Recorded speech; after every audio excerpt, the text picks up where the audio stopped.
intimacy involved in playing existence that is beyond description. They just pop your spine with a little hydro gun. Break out of your cage, Michael. I haven't crippled anyone yet. Step into my office. Now I'm warning you. It's going to be a wild ride. Introducing the Touch, a wearable device that uses your mind to interact with the world around you. The Touch will bring exciting, fun new experiences to your life. The Touch is ergonomically designed and packed with cutting-edge technology. It's a multi-channel MindLink wearable that records brainwaves from 8 regions of the brain. Those brainwaves are translated into data, transmitted to a compatible device, and used to control it. Setting up a device is a breeze, thanks to the simple, easy-to-follow user interface. It'll be a matter of minutes before you're giving yourself supernatural powers. Control devices with your mind power. This isn't science fiction. This is today. Games take on a new dimension when you play them hands-free. It's your mind against your friend's mind. A battle of wills. The Touch provides free SDK and API, so you can easily make it work with an ever-increasing number of games and devices. Or you can even create your own. The Touch is light and comfortable to wear. It's been designed so that you'll hardly notice it's there, making it ideal for yoga or meditating. But even more excitingly, while you're doing any activity, the Touch will tune into your emotions and automatically pick and play customized music, helping to improve the depth and quality of your experience. And soon, you can use the Touch to control your smart home. But most of all, the Touch is fun. The Touch brings people together to share the magic of this completely new type of device. It can even be used as an amateur lie detector. The Touch brings you an endless stream of fantastic, awe-inspiring and unique experiences. The Touch, a triumph of mind over matter.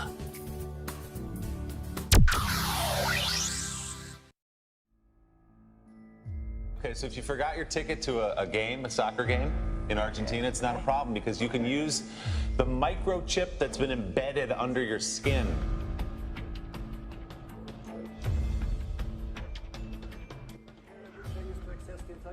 So let's see if we get into this particular. This is how I do it. Okay. No need for passcode. To one day accept what the Bible's book of Revelation calls the mark of the beast. This fall, Northside joined a handful of districts that use what's called radio frequency identification technology, or RFID for short. Northside is piloting the program at its Anson Jones Middle School and John Jay High School. How it works: students must wear badges on lanyards around their necks. The tags contain tiny batteries that emit radio waves. RFID scanners embedded in the ceiling then read the badges and identify a student's location. In Privacy Watch today, the world's largest biometric ID system that tracks more than 1 billion people has been hacked several times. Some experts suggest caution. Among the concerns, ID theft, health, and whether the chips can be tracked by GPS. Most people don't really understand how this technology works, what data is collected, how it's stored, or who might be able to get access to it legally or illegally. I've just been chipped myself. It's not a painless process, but it doesn't last too long, not too difficult. Minor surgical procedure.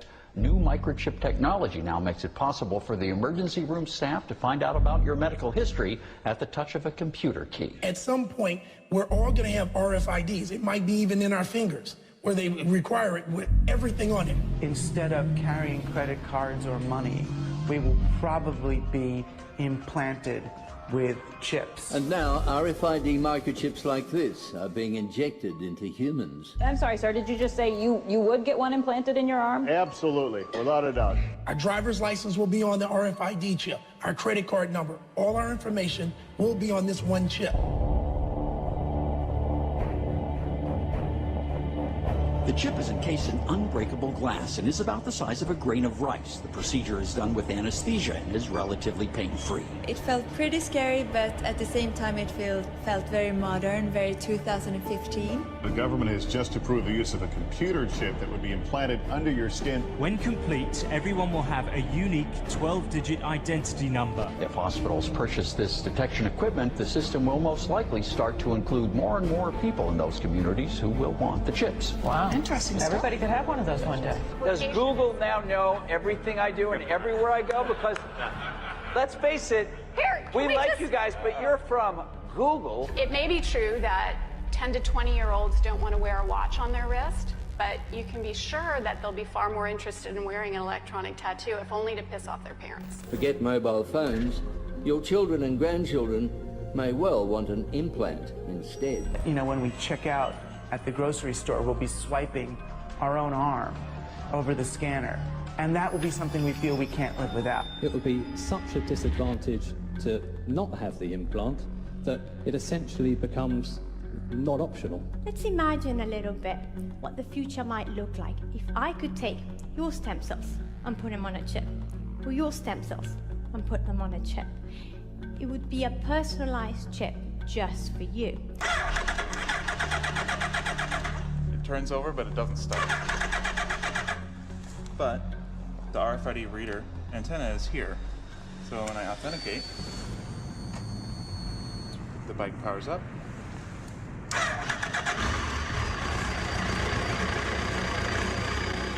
That's it. Imagine if some of these machines could be made so thin, light, and portable, they could be attached right to the surface of your skin and go wherever you go. There's some very sophisticated device functionality sitting on my skin. Welcome to the future, specifically the checkpoint of the future. It is envisaged that the passenger will be able to flow through the security checkpoint without interruption.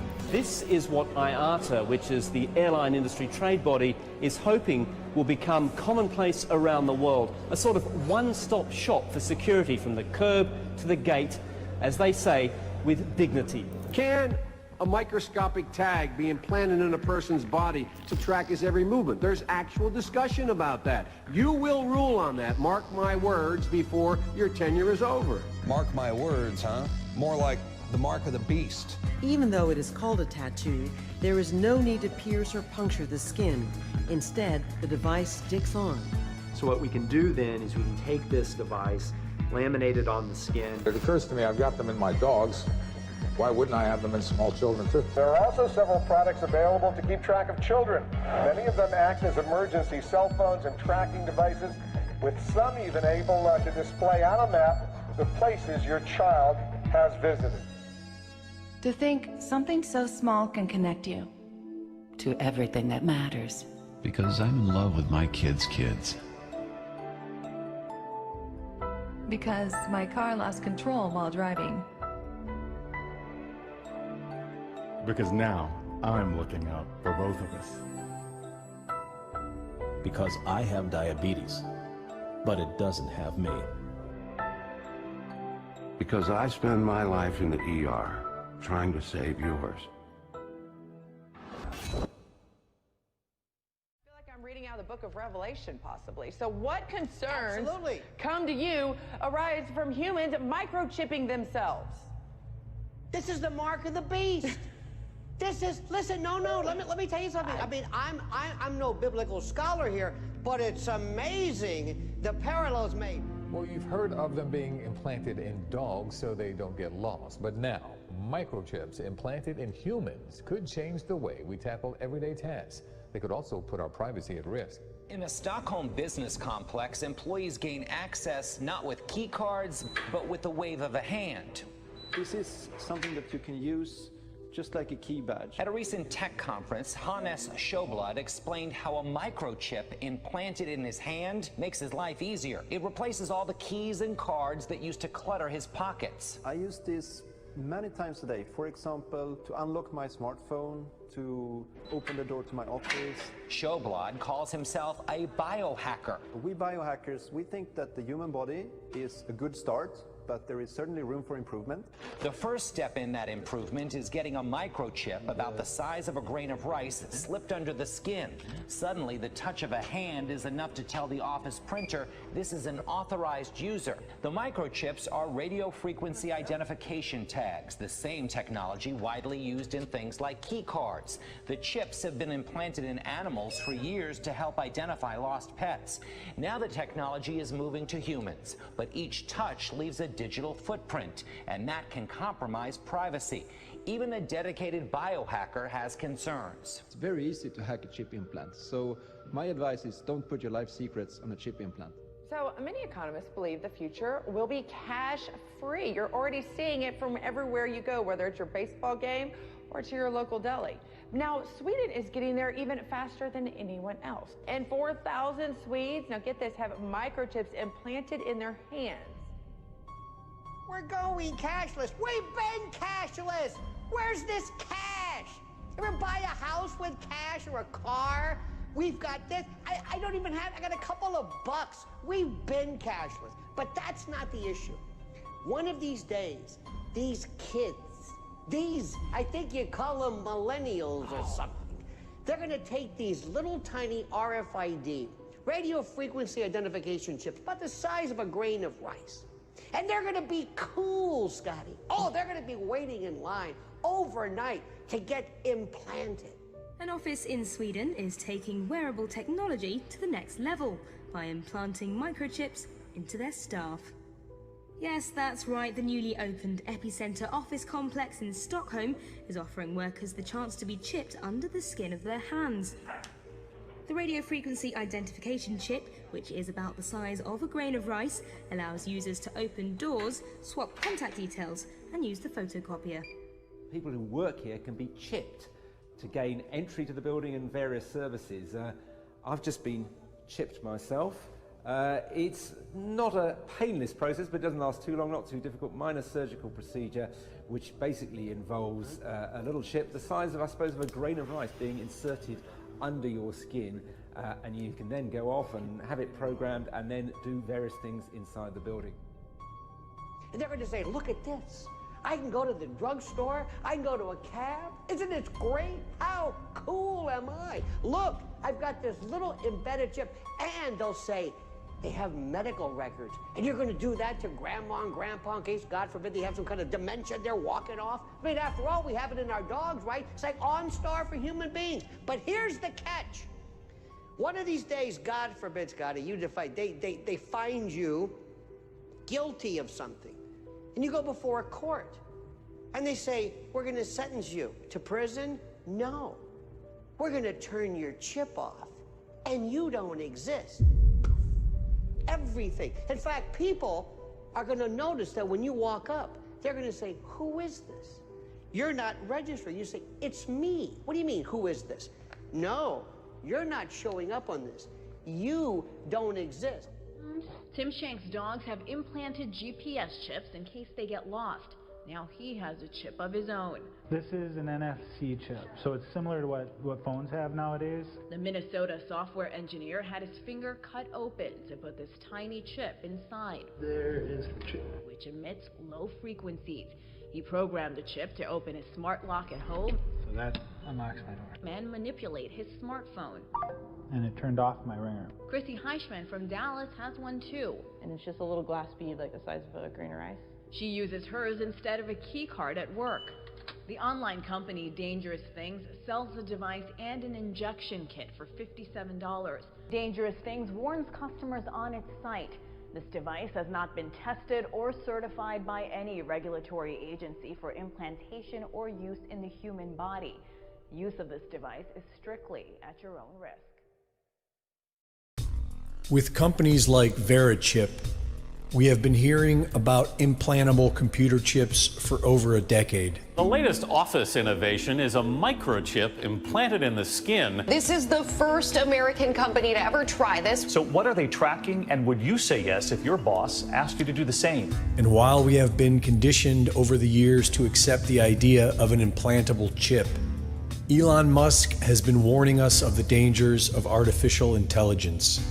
or AI. I'm really quite close to, I'm very close to the cutting edge in AI, and it scares the hell out of me. I try to convince people to slow down AI, to regulate AI.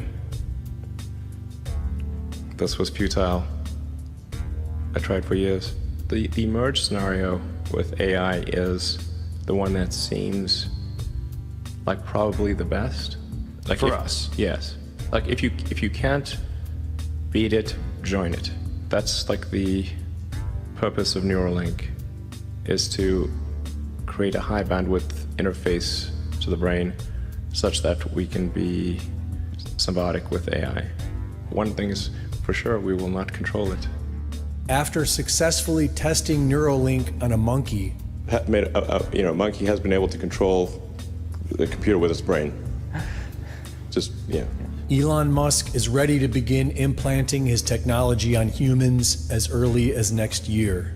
The neurons of your brain connect to form a large network through axon dendrite junctions called synapses. At these connection points, neurons communicate with each other using chemical signals called neurotransmitters. Neurotransmitters are released from the end of an axon in response to an electrical spike called an action potential. Action potentials produce an electric field that spreads from the neuron and can be detected by placing electrodes nearby, allowing recording of the information represented by a neuron. The Neuralink chip is made up of 1,000 strands of electrodes that will be inserted into the brain by a specialized robot. The chip will act as a sensor affixed to the skull, and an interface device will be placed behind the ear. The device will be controlled with an iPhone app. Elon Musk tells us that his technology will not take full control of our brain, at least at first. And all this will occur, actually, I think quite slowly. So I do want to emphasize that it's not going to be like suddenly Neuralink will have this incredible neural ace and start taking over people's brains. Okay. It will take a long time. And the Neuralink team is clear that the device is designed to put information into the brain. The system, even in version 1 that we're going to unveil today, is capable of 1,000 times more electrodes than the best system out there. And they're all read and write. My team focuses on building chips and systems to get neural signals recorded from our electrodes out of the brain, and also to put information into the brain. Remember, we want bidirectional information. We don't only want to read information out of the brain, we want to be able to put it back into the brain. Now, to some of you, that may seem a little bit fantastical that you could write information into the brain. But actually, the basic building blocks of that technology are already there. Including having control over the body and our speech. According to Elon, Neuralink is a way for mankind to merge with artificial intelligence. Ultimately, yeah, this is going to sound pretty weird, but achieve a sort of symbiosis with artificial intelligence. So, but this is not a mandatory thing. This is a thing that you can choose to have if you want. But I think even in a benign AI scenario, we will be left behind. And so, and hopefully it is a benign scenario. With a high bandwidth brain-machine interface, I think we can actually go along for the ride. And we can effectively have the option of merging with AI. Many Christians are concerned about this. Revelations 13 of the Bible warns of the mark of the beast, a mark placed into the foreheads so that no man might buy or sell, save that he had the mark. Whether you believe this or not, it is fast becoming reality. While we act as if we have no choice but to create artificial intelligence and submit to its fate, we collectively sacrifice our own free will. And if we are unwilling to claim dominion over our own bodies, then we will most certainly get what we deserve. And this will be a slow process where we will gradually increase the issues that we solve until ultimately we can do a full brain-machine interface. Yeah, this is going to sound pretty weird, but achieve a sort of symbiosis with artificial intelligence. But I think with a high bandwidth brain-machine interface, I think we can actually go along for the ride. And we can effectively have the option of merging with AI. I think this is extremely important. Composed of nearly 100 billion cells called neurons. Neurons come in many complex shapes, but generally they have a dendritic arbor, a cell body called a soma, and an axon. The neurons of your brain connect to form a large network through axon-dendrite junctions called synapses. At these connection points, neurons communicate with each other using chemical signals called neurotransmitters. Neurotransmitters are released from the end of an axon in response to an electrical spike called an action potential. When a cell receives enough of the right kind of neurotransmitter input, a chain reaction is triggered that causes an action potential to fire, and the neuron to in turn relay messages to its own downstream synapses. Action potentials produce an electric field that spreads from the neuron and can be detected by placing electrodes nearby, allowing recording of the information represented by a neuron. Our goal is to record from and stimulate spikes in neurons and do so in a way that is orders of magnitude more than anything that's been done to date, and safe and good enough that you can, it's not like a major operation. It's sort of equivalent to sort of a LASIK type of thing. So this is in contrast to the best FDA approved system, which is like a Parkinson's deep brain stimulation thing, which would have on the order of 10 electrodes. So the system, even in version 1 that we're going to unveil today, is capable of 1,000 times more electrodes than the best system out there, and they're all read and write. So this is really quite, I think, I mean, for something to be 1,000 times more than what is publicly approved is quite a big difference.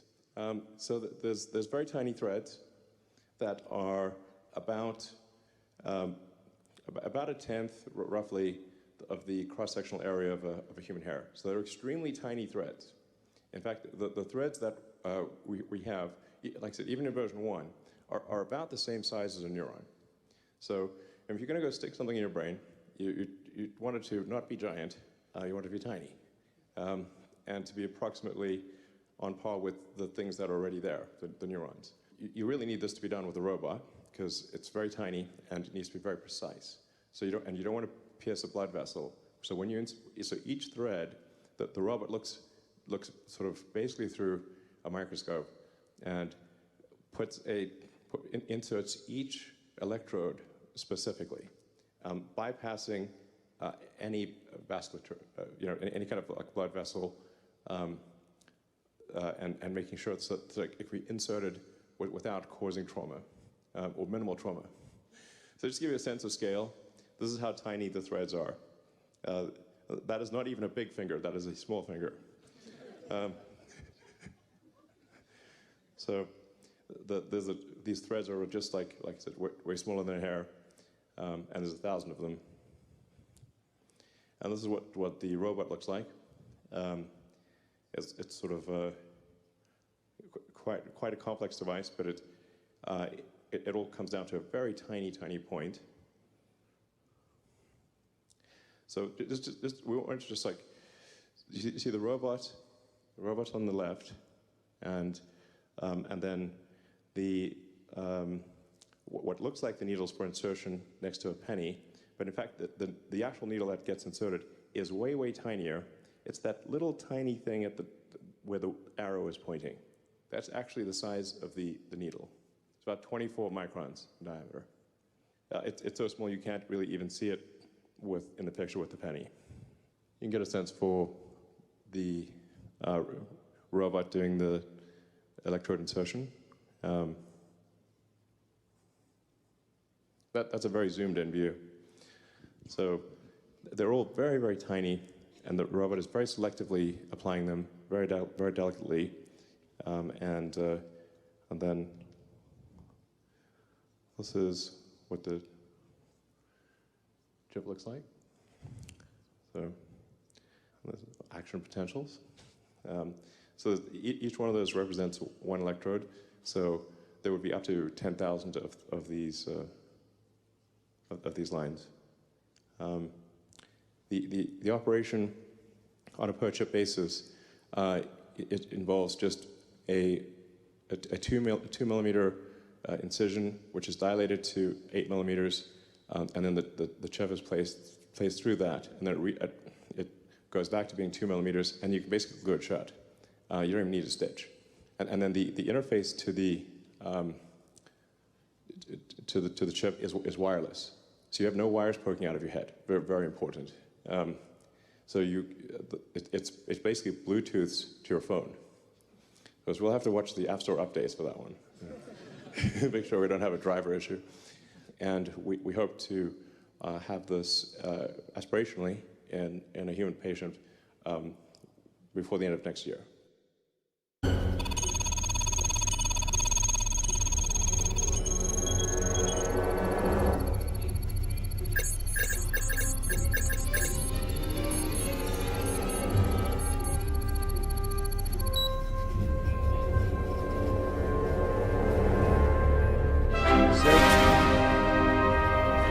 Shall I?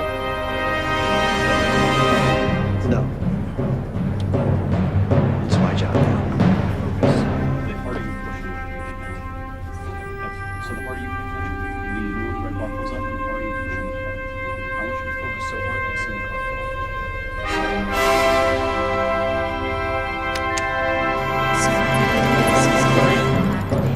Past the firewalls, local defense nets, Minutemen, and subs.